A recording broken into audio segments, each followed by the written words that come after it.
2307. What you're about to hear actually happened inside a quiet kit room at Pirbright Army Training Center on a wet Friday afternoon in late October. A 19-year-old recruit from Sheffield, only 5 days into his basic training, lifted a ceremonial cap from a wooden crate and refused to put it on. His instructor stood 3 feet away. His fellow recruits laughed behind him. And what he discovered, sewn inside the lining of that cap, nearly ended his career before it began. So why did he change his mind? What did a brass plate the size of a postage stamp tell him that made him stand taller the next morning than he ever had in his life? This story isn't about defiance.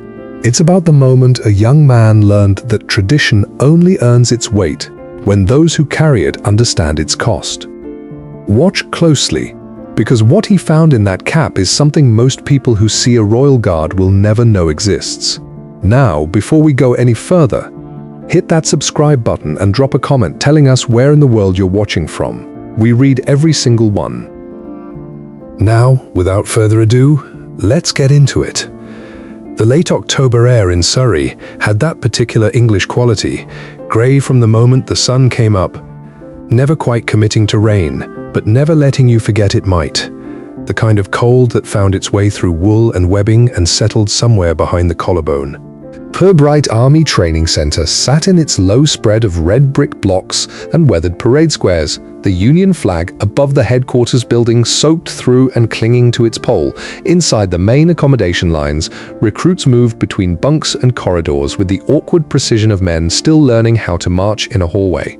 It was the end of week 1, the first week of basic training for the foot guards. Boots had been issued, webbing had been issued, rifles, weapons drills, and the long mechanical rituals of foot drill had all begun. But the kit room at the end of B block had stayed closed until that Friday.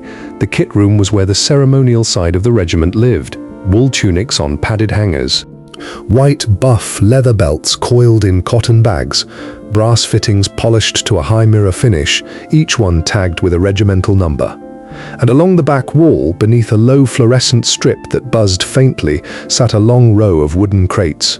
The crates were unmarked. They were heavier than they looked. And inside each one, wrapped in tissue paper and laid carefully on a bed of cedar shavings, was a bearskin cap. Recruit Daniel Whitmore stood in the queue outside the kit room door, with his hands at his sides and his shoulders square the way he'd been taught 3 days ago. He was 19 years old.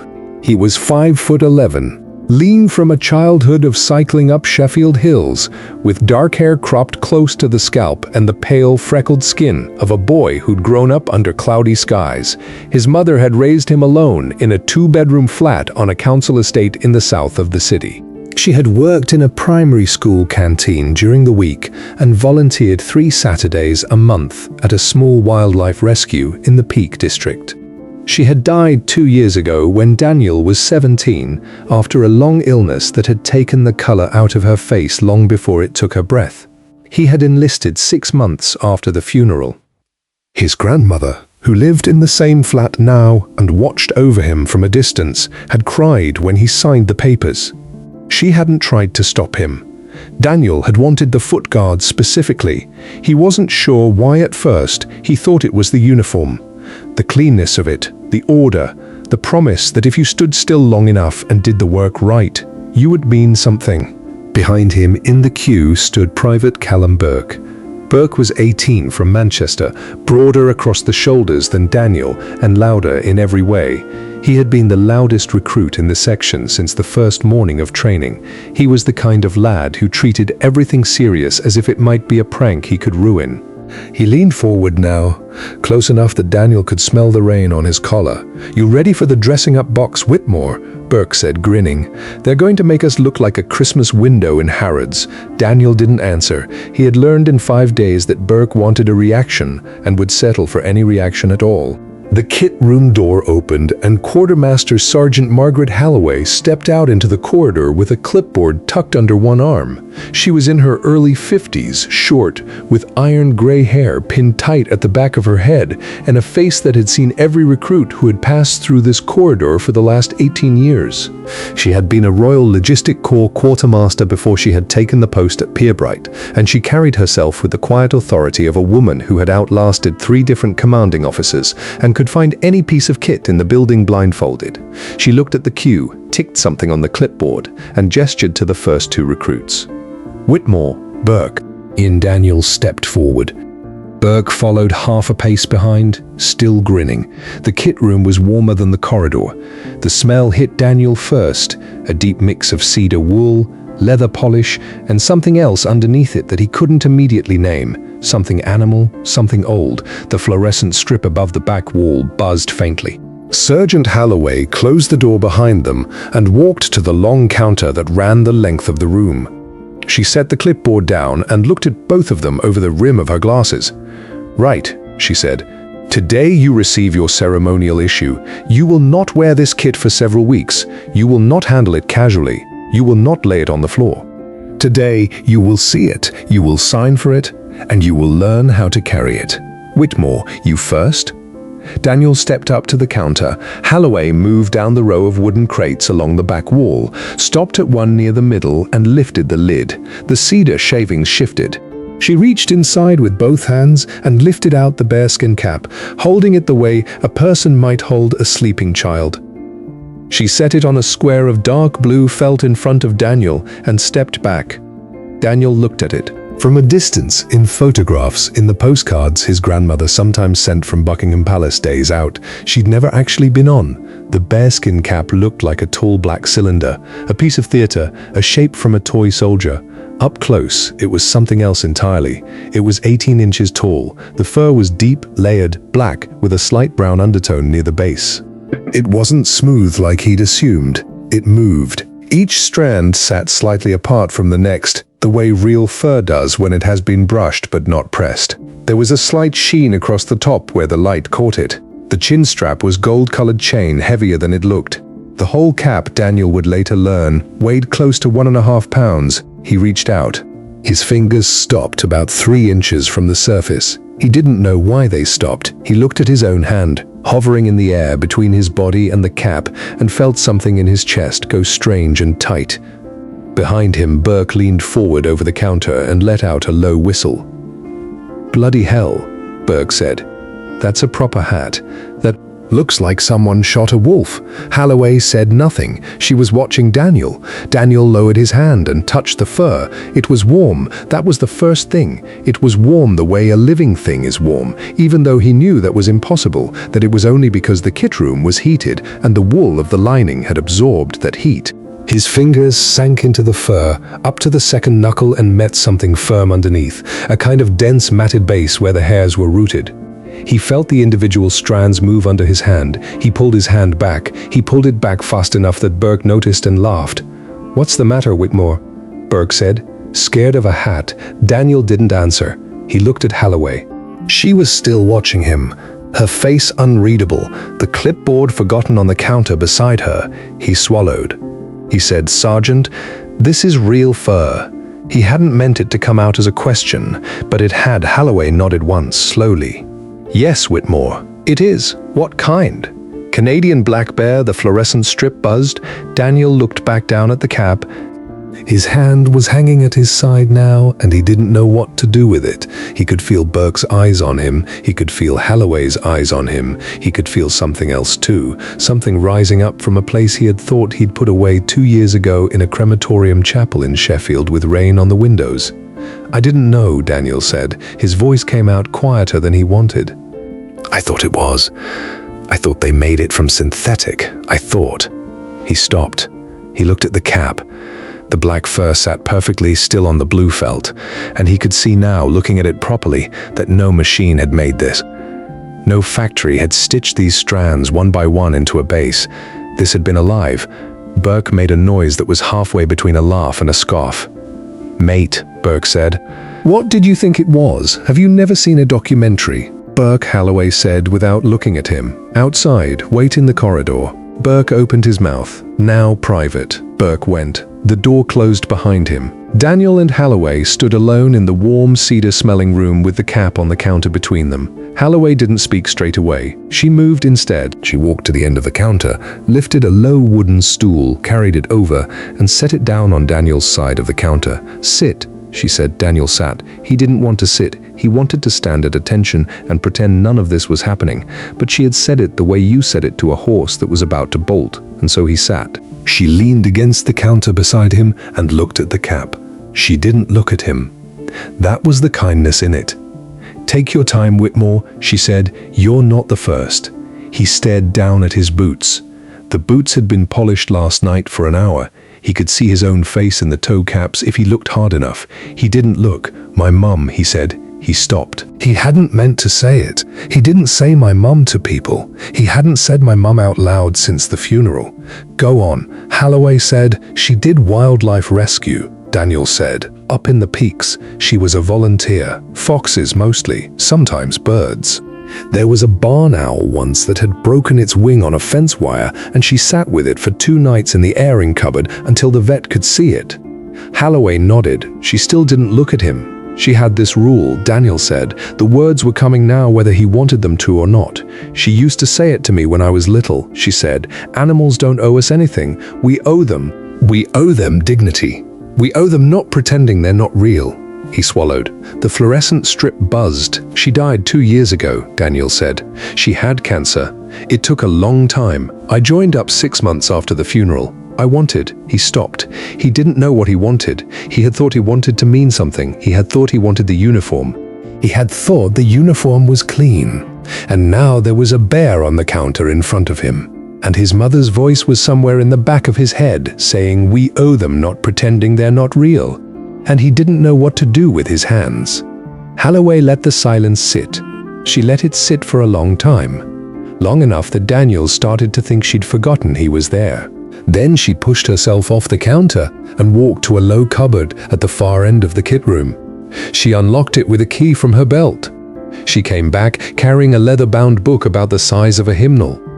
She set it down on the counter next to the cap. "This is the regimental ledger for ceremonial caps issued from this kit room," she said. "Every cap we hold has an entry. I keep it.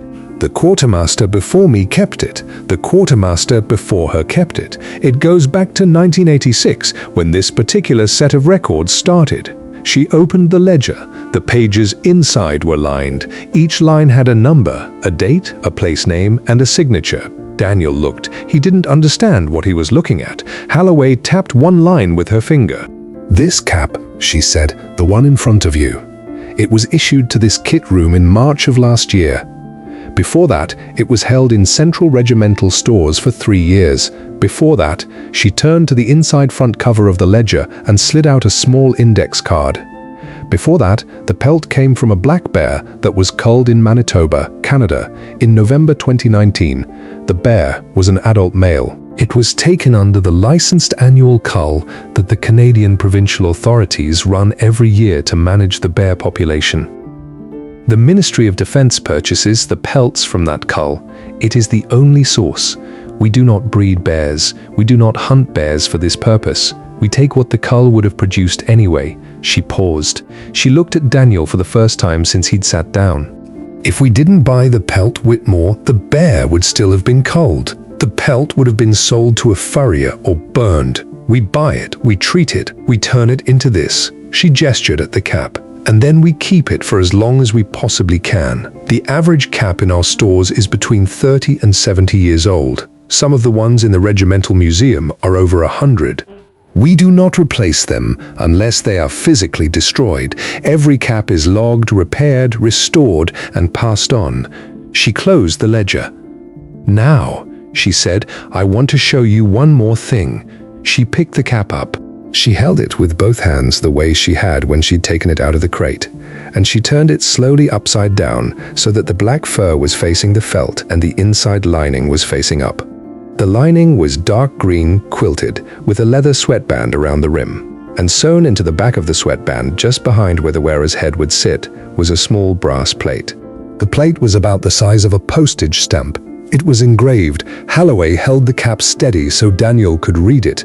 The engraving said, "Pelt Source, Manitoba, November 2019, Eber the M." Holloway said, "Is for male. Every cap has one of these. Every cap, it's there so that the man who wears it knows. He knows what he's carrying. He knows where it came from. He knows the date. We don't hide it under a label. We don't put it somewhere you'd never look." We put it where the wearer's head will rest against it for every parade he ever stands, so that he can never forget. Daniel looked at the brass plate. He looked at the date. November 2019. He had been 14 years old in November 2019. His mother had been alive. He had been doing his GCSE mocks. Somewhere in Manitoba, a black bear had been walking through pine woods in the first snow of the winter. He felt the strange tight feeling in his chest again, but it was different now. It wasn't the same feeling he'd had when he first touched the fur. He didn't know what it was. "Why do you do this?" he asked. His voice was very quiet.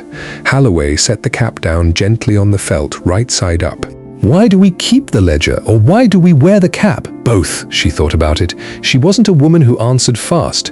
"We keep the ledger because tradition only earns its weight when you can account for it. If you can't tell me where the cap came from and what it cost, then you don't deserve to wear it. As for why we wear it, that's not my answer to give you." There was a knock at the door. A short, hard, single knock. Holloway straightened. "Come in," she said.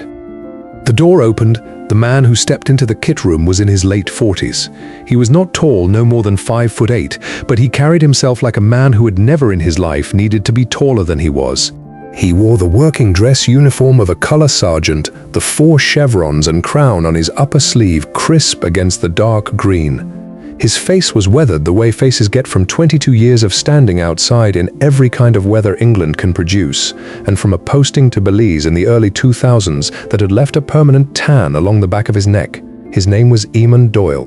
He had been born in Cork to a Royal Irish Regiment family, moved to England at 6, and joined the Foot Guards at 17. He had been an instructor at Pyebright for the last 4 years. The recruits called him Sir to his face and Sergeant Doyle behind his back, and the older instructors called him Eamon, and his wife in Aldershot called him Eam, and almost no one outside those 3 groups had ever spoken his first name aloud. He looked at Holloway. Holloway gave him a small nod. He looked at Daniel. He looked at the cap on the counter. He looked at Daniel again. "Stand up, Whitmore," he said. Daniel stood. He stood the way he'd been taught to stand 5 days ago, heels together, shoulders back, eyes forward. Doyle walked slowly across the kit room until he was standing in front of the counter, an arm's length from Daniel. He looked down at the cap. He looked at the brass plate, still visible because Holloway hadn't moved it. He looked at the ledger. Then he looked at Daniel. "Sergeant Holloway tells me you're struggling." "Son." Daniel didn't know how to answer that. He hadn't heard Holloway say anything. Holloway had not, in fact, said anything, but Doyle had been in the corridor for the last 4 minutes. He had seen Burke walk out. He had not needed to be told. "Sergeant," Daniel said. His voice was steadier than it had been. "Permission to speak freely. Cranit. I didn't know it was real. I didn't know what it was. I had a..." He stopped. He didn't want to say my mum to a color sergeant on the 5th day of training. He said my family. We had values about animals. Doyle nodded once. He didn't interrupt. He didn't fill the silence. He waited. Daniel said, "I'm not sure I can wear this, Sergeant." The words hung in the warm, cedar-smelling air. Burke, in the corridor outside, could not have heard them. Holloway, 2 feet away, had heard them. Doyle had heard them. Doyle looked at the cap for a long moment. Then he did something Daniel didn't expect. He reached forward and picked it up. He held it the same way Holloway had, with both hands underneath. He turned it slowly so that the fur caught the fluorescent light and the deep color of it became visible all at once. He looked at it like a man looking at a face he knew. "I've been in this regiment for 22 years, Whitmore," Doyle said. He spoke quietly. He was not a man who shouted unless a drill square required it. "I've worn 5 different caps in my service. The one I wear now was first issued in 1954. The man who wore it before me retired in 2003. The man who wore it before him died in 1991, and his widow returned it to the regiment in a hat box. The man before that wore it through the Suez Crisis. The bear it came from was culled in northern Ontario in 1953. He paused. "Every man who has worn that cap has known where it came from. Every man who has worn it has signed his name in a ledger like the one Sergeant Holloway has just shown you. Every man who has worn it has felt that brass plate against the back of his head for every minute of every parade he has ever stood. We don't hide it. We don't pretend the bear didn't exist. We carry it with us. We carry it on top of our heads in the rain and the sun and the snow, and we stand still for hours at a time so that other people can look at us and remember things they otherwise wouldn't remember. He set the cap down. He looked at Daniel directly. We don't wear it because the bear was ours, son. We wear it because the bear was real. The fluorescent strip buzzed. Halloway didn't move. Daniel didn't move. Something in the warm air of the kit room had changed in a way he couldn't have explained if anyone had asked him. Doyle stepped back from the counter. He said, "I'm not going to tell you to put it on. You're a soldier in the British Army. You're not a prop. If you wear that cap, you wear it because you understand what it is. If you don't understand, you don't wear it, and we have a longer conversation about whether the Foot Guards is the right place for you." He paused. "I'll give you 20 minutes. Sergeant Halloway will stay. When I come back, you tell me your answer." He turned. He walked to the door. He opened it. He paused with his hand on the doorframe and looked back. "Whitmore, Sergeant. My mother taught me to respect living things too. I think about her every time I put it on." He went out. The door closed behind him.